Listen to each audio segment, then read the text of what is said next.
siomai recipe for today's video. Bali ngayong araw nga po ay siomai yung ating lulutuin dahil ito nga ay nung isang araw pa nire-request ng aking mga anak. Kung ang papa nga nila ay nakaka-request sa akin, syempre sila pa ba namang mga anak ko. Kaya naman eto, gumawa na ako ng siomai at ituturo ko sa inyo ngayong araw kung paano ba mas mapadali at mas mapaganda yung pagbabalot ng siomai at syempre mas pinasarap na siomai. So tara, simulan na natin. Bali ngayong araw nga po ay gumamit ako dyan ng 510 grams ng ground pork. Naglagay po ako dyan ng bawang, sibuyas, carrot, ito pong hipon at spring onion at ito pong ating mga pampalasa. At sa ganito pong siomai ay naglalagay po ako dyan ng sesame oil para naman po hindi dry yung ating siomai. At yung ating pong kompletong sangkap ay ilalagay ko na lamang po ulit sa ating comment section. Pakisilip nyo na lamang po ulit doon. At para po sa ating pinakang binder ay ito po naglagay po ako dyan ng half cup na cornstarch at isang piraso ng itlog. Ayan, atin po itong imimix. Bali ginamitan ko na po siya ng kamay para mas lalo po natin itong mamix ng maayos. Kailangan po ay mahalo natin yung mabuti para naman po pantay yung maging lasa ng ating homemade siomai. At pagkatapos po niyan ay sisimulan na po natin ang pagbabalot. So ayan, ganito lamang po ako magbalot. Kung kayo po ay medyo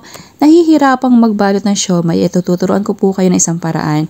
So gumamit po ako dito ng parang bread knife or pwede rin naman po kayong gumamit dyan ng mga dulo ng kutsara or tinidor. Basta po medyo pa-flat yung pinakang part nung inyong gagamitin. So ayan, at atin pong itatap dito para pantay yung ating pinakang palaman. At ayan na, meron na tayong binalot na siomai. O diba, napakadali lang naman po. Yung bawat edge po ng ating wrapper ay iipit nyo lamang po dito sa ating pinakang karne. So ayan, ito, po-focus po natin.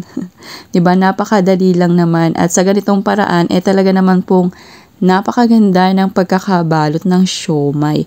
So ayan, paulit-ulit nyo lamang po yung gagawin hanggang sa mabalot nyo na pong lahat yung ating karne. At kung susundin nyo po yung mga sangkap na ginamit ko dito, talaga naman pong napakasarap. At habang ako nga po yung nagbabalot kanina, ay nagpakulo na rin po ako ng tubig. At ito po yung ating first batch. Bale, ito po ay aking i-steam sa loob ng 40 minutes dahil medyo may kalakihan po yung aking siomai at siniksi ko po siya. So ayan, after 40 minutes ay luto na po yung ating siomai. At syempre, kapag may siomai, mas masarap itong merong chili garlic oil. Ito talaga yung the best na ipare sa siomai. At syempre, nagpiga na rin po ako ng kalamansi dito sa toyo na talaga namang pamares dito sa ating siomai. At ayan na, after po niya na ba, ready to serve na yung ating napakasarap na pork siomai. So sana nagustuhan nyo yung ating recipe ngayong araw na siomai. Thank you for watching. Serve and enjoy!